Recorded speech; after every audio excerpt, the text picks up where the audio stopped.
really humbled and honored to be here amongst you.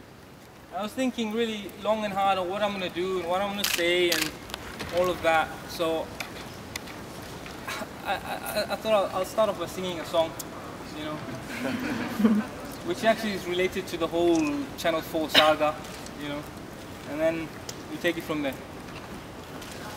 Just before I begin, the lady sitting on the chair, when I walked in, she stopped me and she asked me what's going on here. So I said to her, I explained to her what's going on, and then we invited her to join us. And this is the reason we're here, is for that warm, open-heartedness. And she's already told me she's fasting tomorrow. She's going to fast tomorrow. Yeah. And she's not Muslim, and that doesn't matter. There you go. You know, this is why there's a lot of barakah and a lot of blessings there. You can feel it. You feel it. And it's a testimony to those hearts that are behind this. Just before I continue, I'm South African, so I've come a long way. I've been 13 years in this country. And the song is somewhat related to this.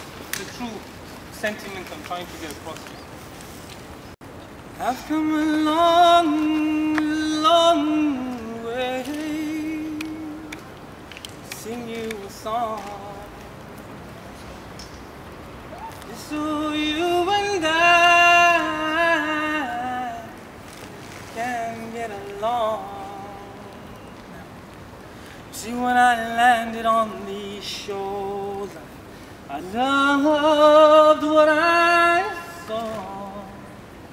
I saw beautiful faces and beautiful races. Beautiful faces, all sorts and kinds. Beautiful races from far and wide. In it together until the end of time. So let love shine. Let love shine, let it shine. So many colors and so many creeds, and we all have the same old needs. So pull up your socks now and tie your laces. It's about time. I say it's about time we leave some positive traces. Positive traces, I say. Positive traces.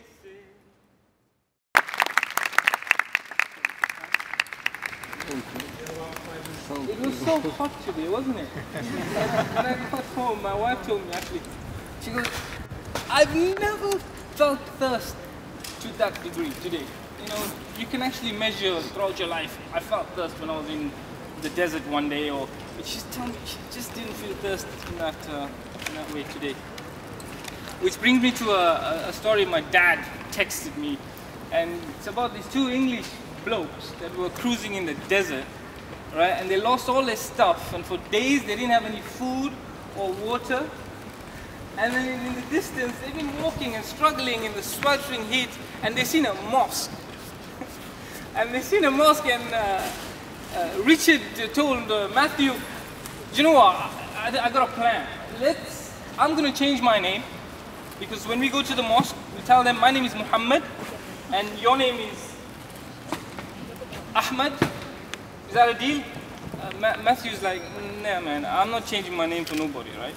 So Richard stuck to his guns and they went into the mosque. They were really tired, sweating, you know. They went into the mosque and the leader of the mosque, the sheikh or the imam asked them, so what's your name?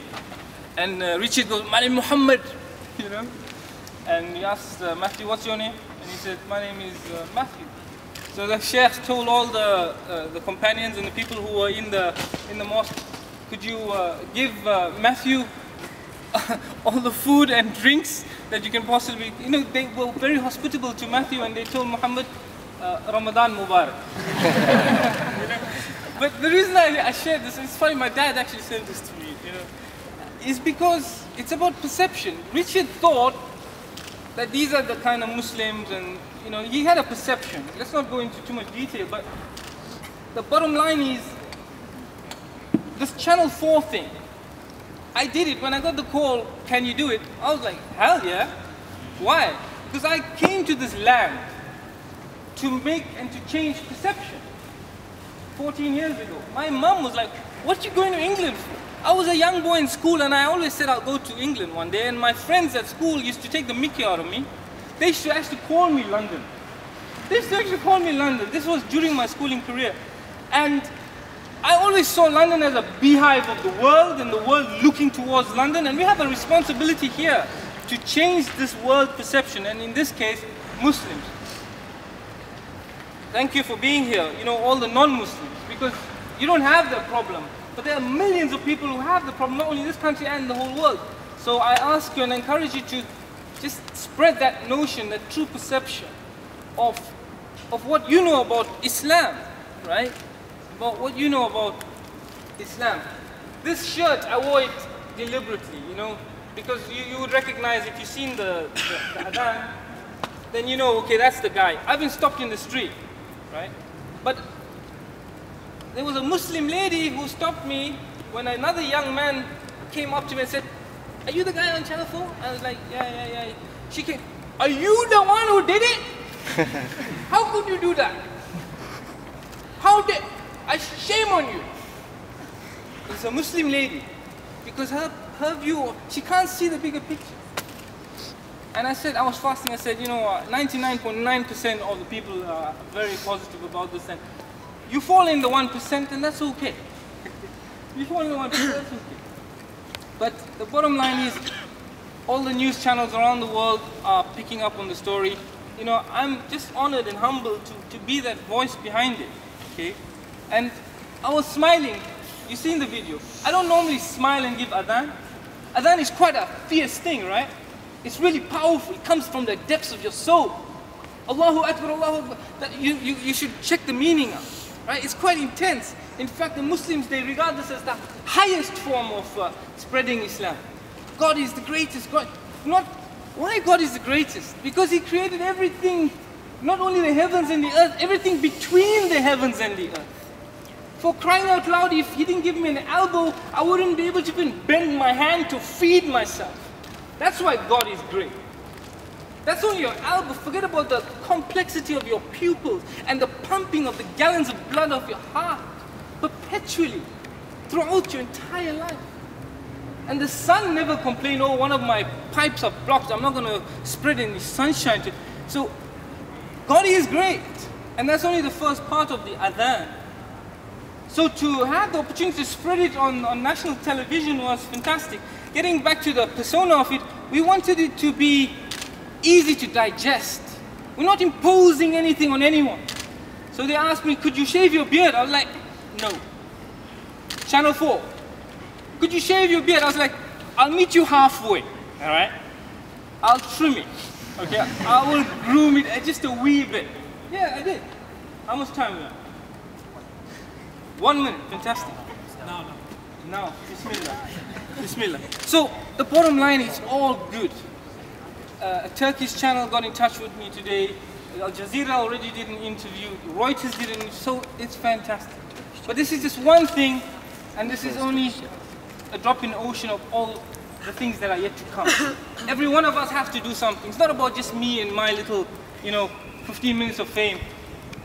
It's definitely not about that. Every one of us has a responsibility. So that's it. I'm going to give the call to prayer now, and we'll pray, and then we'll chit chat, and we'll enjoy.